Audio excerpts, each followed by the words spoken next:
अब हम जिस खबर का विश्लेषण करने वाले हैं, डीएनए मित्रों, वो संवैधानिक पद की प्रतिष्ठा और उसके अपमान से जुड़ी हुई है। इसलिए आप इसे बहुत ही ध्यान से सुनिए और समझिएगा।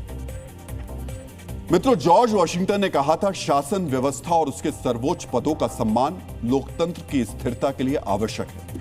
लेकिन देश में, विशेषकर पश्चिम बंगाल में, संवैधानिक पदों पर बैठे हुए लोग ही संविधान के सर्वोच्च पद का अनादर कर रहे हैं।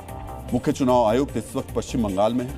वहां पर उनका खुलकर विरोध हो रहा है। वहां के मंत्री देश के मुख्य चुनाव आयुक्त को अहंकारी बता रहे हैं। मित्रों, देश के संवैधानिक पद में मुख्य चुनाव आयुक्त 9वें नंबर पर आते हैं, लेकिन जो 1 नंबर पर आते हैं यानी राष्ट्रपति, उनका भी पश्चिम बंगाल की सरकार ने अपमान किया। राष्ट्रपति के अनादर पर तो प्रधानमंत्री नरेंद्र मोदी और मुख्यमंत्री ममता बनर्जी के बीच तीखी बयानबाजी हुई। मित्रों, सोचिए ये कितना गंभीर विषय है। देश के राष्ट्रपति, उपराष्ट्रपति, देश के चुनाव आयुक्त, सुप्रीम कोर्ट पर भी पक्षपात का आरोप लगाकर उन्हें अपमानित किया जाता रहा है। तो निश्चित रूप से लोकतंत्र के लिए यह घोर चिंता की बात है।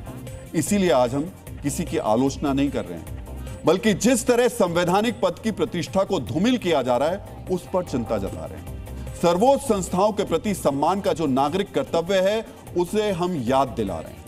मित्रों, विधानसभा चुनाव की तैयारियों का जायजा लेने के लिए मुख्य चुनाव आयुक्त ज्ञानेश कुमार कोलकाता में हैं, जहां टीएमसी के नेता और कार्यकर्ता बैनर पोस्टर लेकर उनका विरोध कर रहे हैं। आज वो कालीघाट में पूजा करने के लिए गए तो वहां पर टीएमसी के कार्यकर्ताओं ने विरोध किया, काले झंडे दिखाए।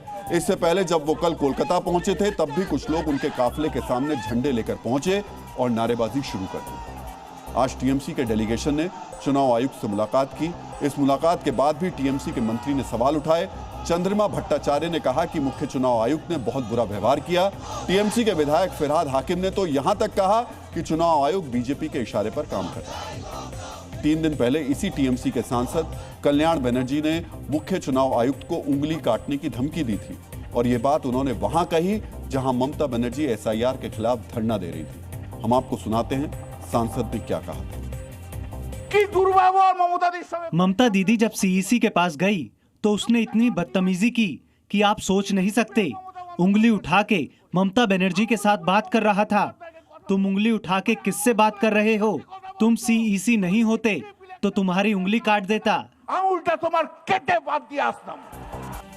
मित्रों, सोचिए कैसी भाषा है। चुनाव आयोग जैसे संवैधानिक पद पर बैठे व्यक्ति के लिए एक सांसद की ऐसी अमर्यादित और हिंसक भाषा कैसे हो सकती है? टीएमसी को चुनाव आयोग पर विश्वास नहीं है। वो चुनाव आयोग जो संवैधानिक संस्था है, देश भर में चुनाव कराता है, पश्चिम बंगाल में भी वही चुनाव कराएगा, लेकिन टीएमसी के विधायक मंत्री कह रहे हैं उन्हें उसी पर विश्वास नहीं है। उंगली काटने की धमकी दे रहे हैं। अगर चुनाव को लेकर कोई चुनाव आयोग पर विश्वास नहीं करेगा तो फिर किस पर करेगा? मित्रों, हम आपको यहां 2021 के चुनाव याद दिलाना चाहेंगे। तब भी खुद ममता बनर्जी ने चुनाव आयोग को बीजेपी का प्रवक्ता तक कह दिया था। फिर भी, अब थोड़ा ध्यान से सुनिएगा, 2021 में ममता बनर्जी ने चुनाव आयोग को बीजेपी का प्रवक्ता बताया। फिर भी टीएमसी चुनाव में शामिल हुई और 292 में से 213 यानी 73% सीट अकेले जीतकर टीएमसी सत्ता में आ गई। अगर चुनाव आयोग ने पक्षपात किया होता तो टीएमसी कैसे चुनाव जीतकर तीसरी बार सत्ता में आती? मित्रों, जैसा कि हमने आपको बताया, सिर्फ चुनाव आयुक्त पर नहीं, उन्हें संवैधानिक पद के शीर्ष पर बैठे राष्ट्रपति तक पर विश्वास नहीं। टीएमसी की सरकार राष्ट्रपति का अपमान कर रही है। राष्ट्रपति द्रौपदी मुर्मू 6-7 मार्च को पश्चिम बंगाल के दौरे पर गई थी। उनके स्वागत के लिए ना तो मुख्यमंत्री ममता बनर्जी वहां पहुंची और ना ही राज्य का कोई मंत्री। प्रोटोकॉल के मुताबिक मुख्यमंत्री या उनकी अनुपस्थिति में किसी वरिष्ठ मंत्री की मौजूदगी अनिवार्य थी।